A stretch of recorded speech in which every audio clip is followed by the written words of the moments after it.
The automotive revolution. Now, what is an automobile?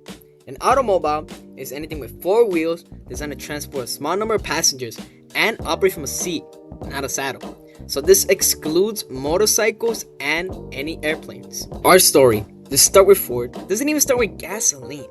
It starts in the 1830s to 1890s when inventors across Europe and America built electric carriages. They were clean, quiet, with no gears. So why aren't we all driving electric today? Because of another technology which is about to change everything. In 1885, German engineer Carl Benz patents the motor wagon, often considered the first modern car. It had a gasoline engine and a top speed of 10 miles per hour. Cars weren't just inventions, but they were future transportation. Now, these two geniuses created a faster, more powerful engine. Europe became an early center of automotive innovation, with companies like Peugeot, Renault, Fiat, and Mercedes emerging before 1905. Now, cars were still expensive and hand-built, but it was about to change. Henry Ford revolutionized the industry with moving assembly lines, with workers being able to make easy, simple tasks repeatedly. With this, cars became more affordable for average families. Roads expanded, gas stations appeared, and personal transportation became a part of everyday life. After World War II, in 1945, the industry restarted with new technology and new designs. Now, this marked the beginning of the classical car era. Now, as said before, the classical era kicked off because of the economic boom in World War II. This economic boom allowed more suburban residents and more wealthier people in general. In addition, the aftermath of World War II also resulted in people feeling free and prosperity.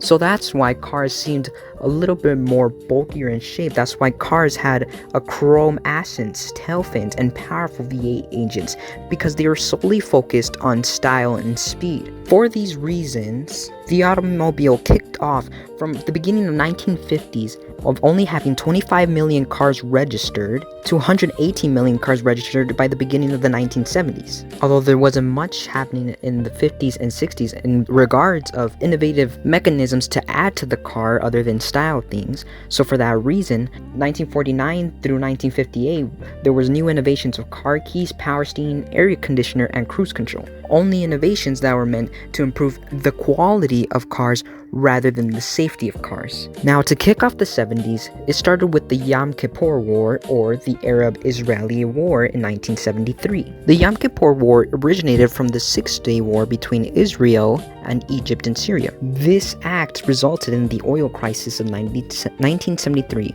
when oil supply was drastically limited and reduced. Car companies needed to introduce thinner cars and smaller engines.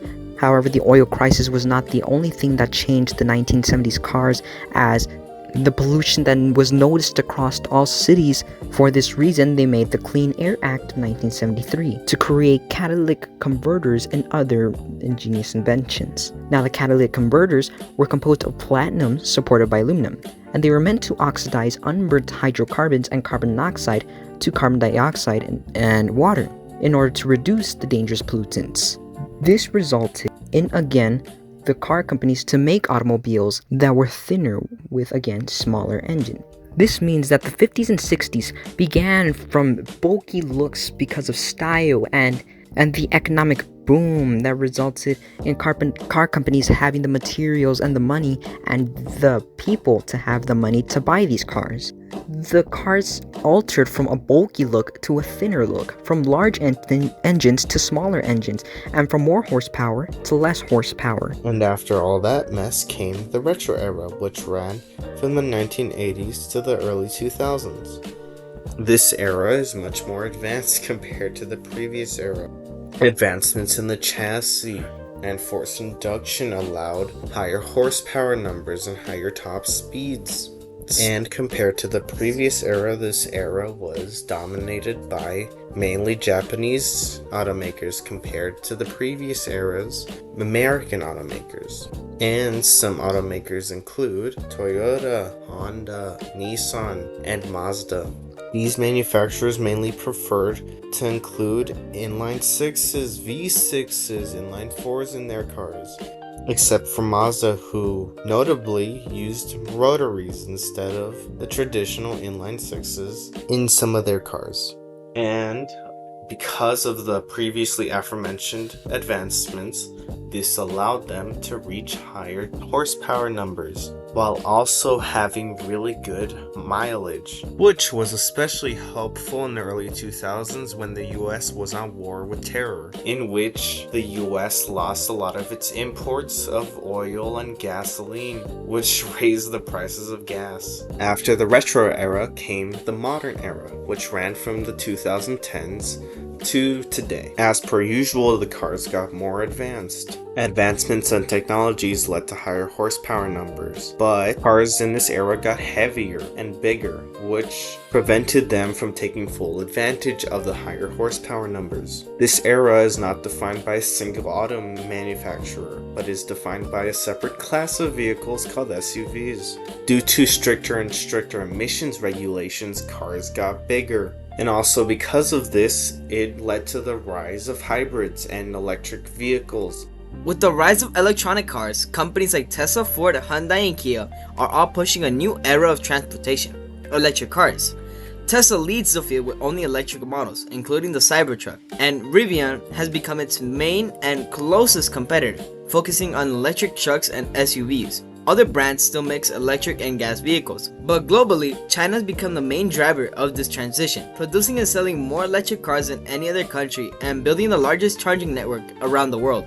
Electric cars run on stored electricity instead of gasoline. They produce no tailpipe emission, reduce noise pollution, and can lower long-term operating costs. But they aren't perfect. Battery production creates pollution, charging can rely on non-renewable energy, and prices still remain high.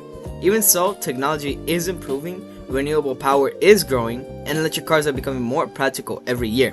Companies like BYD and NIO show how quickly the industry is expanding outside traditional car-making countries. In short, the future of automobiles is getting cleaner, quieter, and more efficient, and electric vehicles are leading the charge, with China being the main face of the push. And as cars evolve, their impact reaches far beyond transportation. Automobiles don't just change how we travel, they shape culture itself. From movies to music to video games, cars become a symbol of speed, identity, and freedom. The influence of automobiles doesn't stop on the road. It drives straight into entertainment. Automobiles have shaped the entertainment industry by providing a new setting for cinema and giving rise to an entire spectator sport in motorsports. Many cars have become famous in their own right through their roles in films. Examples include the DeLorean time machine in Back to the Future, the Aston Martin DB5 in James Bond movies, the 1999 Nissan Skyline GTR, and the 1968 Ford Mustang GT from Bullitt. The car has even been central to the action genre, providing the basis for thrilling car chases and stunts. This especially is true of franchises built entirely around vehicles such as the Fast and the Furious, Mad Max, and Cars. How automobiles affected transportation. The invention of the automobile made it easier for people and things to be transported from one place to another. It is also the reason why we have the modern US highway system. The highway system, whether we realize it or not, is one of the most used aspects in our lives. You probably go to work on the highway system. The stuff you order on Amazon gets to you through the highway system. And not to mention that you use automobiles to get to work. The delivery drivers delivering your stuff use automobiles to get you your stuff. So not only did it affect the transportation of people from one place to another, also, like the bus system that we have in the US, it also affected the transportation of items. How automobiles affected culture. Automobiles, like many different hobbies, bring people together through many car groups and events. But if you're not in the car community, it also affects you. Generally, cars are seen as sort of a status symbol, especially with the rise of certain German brands like Porsche and BMW. And if you don't have the latest and greatest cars from the most popular car companies, you can be perceived as, by certain people, as lesser.